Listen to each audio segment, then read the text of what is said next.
Bom, falando um pouco de trânsito, Macaé é uma cidade que com 200 mil habitantes, por conta dessa falta de planejamento, Macaé para durante pelo menos 3 vezes ao dia. Dá para resolver isso rápido? Não. Resolver rápido, não. O Conselho de Mobilidade Urbana é um drama hoje no Brasil inteiro, aliás, no mundo inteiro. Paris sofre, São Paulo sofre, Rio de Janeiro sofre, e a gente brinca que é o fenômeno chamado São Paulinização. Em determinados momentos, Macaé para. Bom, como que isso se dá, na verdade? Primeiro, dentro desse conceito, a cidade começa pelo centro, depois ela se desenvolve para a periferia. E Macaé tem uma peculiaridade que tem um porto de Ibitiba, que é fulcral para a economia de Macaé. Macaé só existe como base da Petrobras. Aliás, Macaé é a única cidade no Brasil, isso é fundamental que se diga, que sofre direto o impacto da indústria do petróleo. É a única cidade. Nenhuma outra cidade no Brasil sofre o impacto direto da indústria do petróleo como Macaé. Então, aquela base que tem em Ibitiba, Macaé só recebeu a Petrobras por conta do porto de Ibitiba, por conta do acesso às plataformas de petróleo, vocês sabem disso. Bom, quando Macaé, em 78, quando a Petrobras chegou em Macaé, se deslocou todo o desenvolvimento, ou seja, toda a questão operacional para o polo sul da cidade. Eu acho que as pessoas pensaram o seguinte, bom, a indústria vai ficar por pouco tempo, é uma indústria feita por engenheiros, técnicos, as pessoas vão morar muito bem, vão morar no melhor lugar da cidade. Então foram todos para em Boacica, Cavalias, enfim, o polo sul da cidade, para aquela região.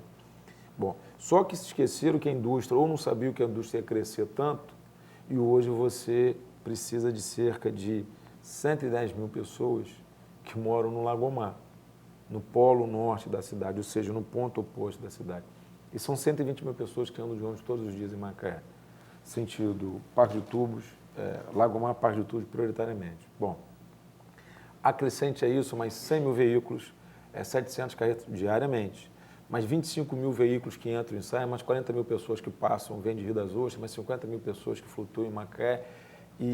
Bom, pega todo esse universo e bota uma cidade que nunca teve um planejamento. E te digo de forma assim clássica, toda grande via, toda via expressa para os BRTs, para os BRs, ela não pode ter ponto de retenção. Não adianta você ter uma via expressa de 15 quilômetros e no final dela um ponto de retenção. E Macaé é rica em pontos de retenção. Por exemplo, hoje a gente tem uma via expressa significativa, que é a Avenida Industrial, não é?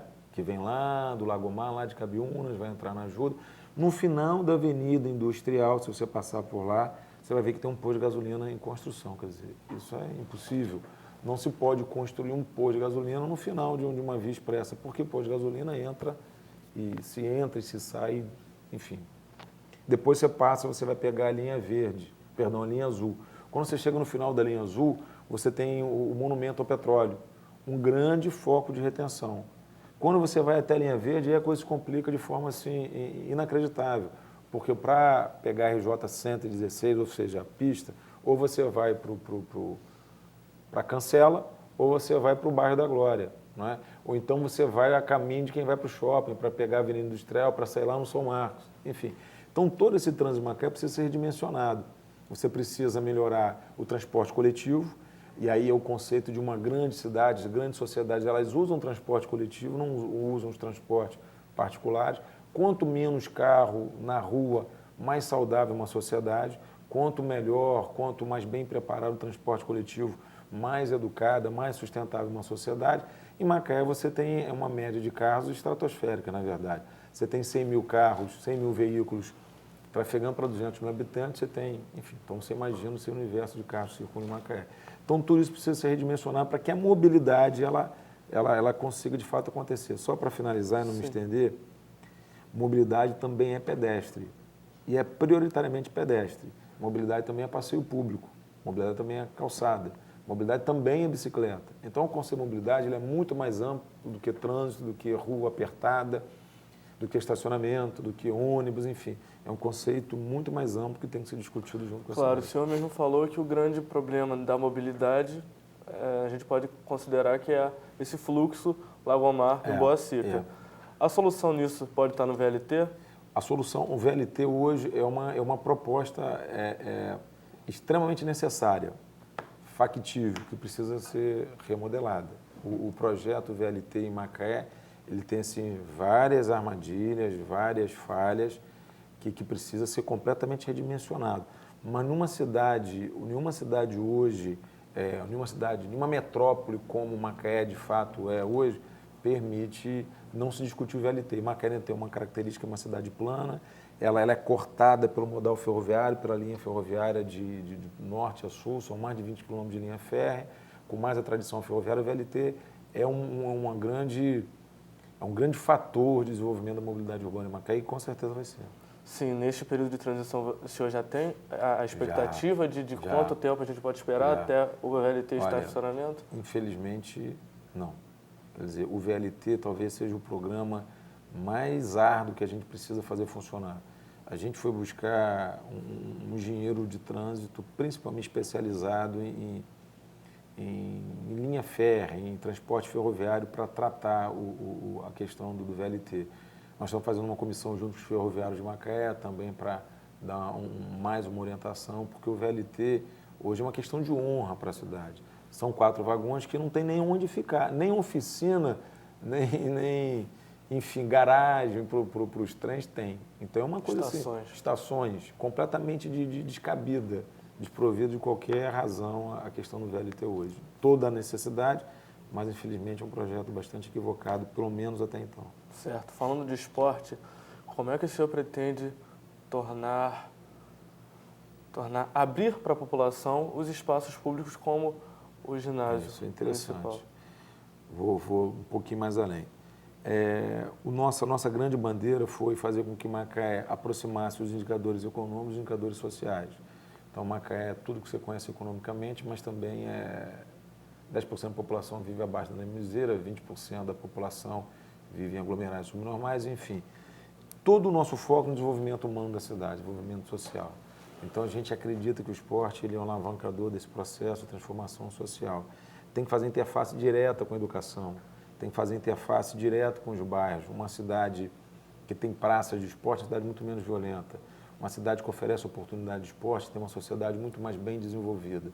Então, a gente quer não só abrir o ginásio poliesportivo para essa sociedade, vincular a educação, e aí vai ao encontro daquele projeto que eu falei para você logo no início da educação. Se a gente não conseguir construir as escolas em horário integral como precisam ser construídas no número suficiente, mas você pode fazer educação em horário integral usando o ginásio poliesportivo para atletismo, para natação, para basquete, para vôlei, etc. e tal. Então, a gente vai abrir literalmente para a população de Macaé o ginásio poliesportivo, principalmente no quesito educacional. O senhor fala do quesito educacional, mas Macaé já recebeu Macaé também já recebeu equipes profissionais de vôlei e patrocina o Macaé Esporte, que está na primeira divisão estadual. Esse patrocínio vai continuar? É necessário? Macaé tem previsão de receber outras equipes profissionais? Olha só, você tem que definir mais ou menos qual é o seu projeto, o que você quer para a cidade. Então, antes de definir o que a gente quer melhorar o desenvolvimento humano e social da nossa cidade, a gente vai priorizar o esporte nessa vertente do esporte cidadão, da educação, da criança, do jovem, que diminui a violência, que melhora a performance social e a qualidade de vida da população. Isso não quer dizer que a gente não vai investir no esporte como elemento de entretenimento, como elemento de esporte profissional. Essa política a gente vai manter, mas o nosso foco é o esporte na comunidade, nos bairros, nas praças, fazendo com que a população de Macaé possa conviver mais uma vez ou novamente com o esporte, com o futebol, com o vôlei, com o atletismo, com a natação, enfim, com o esporte de canoagem, com os esportes aquáticos, porque esse esporte a gente acredita que transforma a sociedade, não sem logo deixar de investir no esporte profissional, dependendo de tudo que vai se desenvolver, mas investir também, mantendo o Macaé Esporte, porque já é uma conquista da sociedade macaense. Certo. Para a gente concluir, o senhor fala, como uma das bandeiras da campanha, em reduzir os gastos da prefeitura. Segundo uma reportagem da Folha de São Paulo, a Unpetro, que é a Organização dos Municípios Produtores de Petróleo, essa organização, segundo a reportagem da Folha de São Paulo, essa organização vai destinar R$500 mil para o carnaval da Escola de Samba Grande Rio, daqui do Rio de Janeiro. O senhor tem conhecimento disso? O senhor concorda com isso? Não vi essa matéria, não.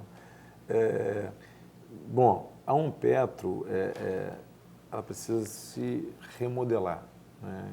Remodelar no sentido, são novos atores, novas concepções. É lógico que ela tem um regimento interno, ela é uma instituição, mas eu acho, talvez, que esses 500 mil reais poderiam ser aproveitados em outro contexto, apesar de achar o carnaval significativo, um elemento de cultura nacional, mas eu não sabia dessa informação, não. A Grande Rio vai falar dos royalties do petróleo, defender a bandeira de que os royalties têm que ficar nas cidades que produzem, para que essa dificuldade fique por aqui.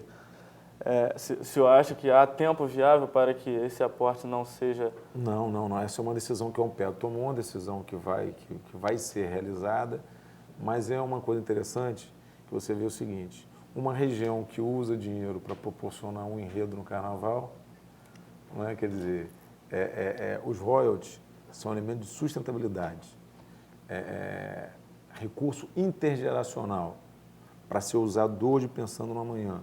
É como se fosse uma poupança, uma herança, aquilo que eu ganho hoje para exploração de um bem que vai acabar. Então, tenho que usar hoje, favorecer a sociedade de hoje, pensando na sociedade de amanhã. Tem que investir em saneamento básico, tem que investir em educação, tem que investir em infraestrutura, porque isso você vai usar para o resto da sua vida. Uma cidade que tem água encanada, é água encanada para o resto da vida. É lógico, a cidade aumenta, pode diminuir, mas uma cidade que tem esgoto tratado... Agora, isso é sustentabilidade. E os royalties constituem ferramenta de sustentabilidade.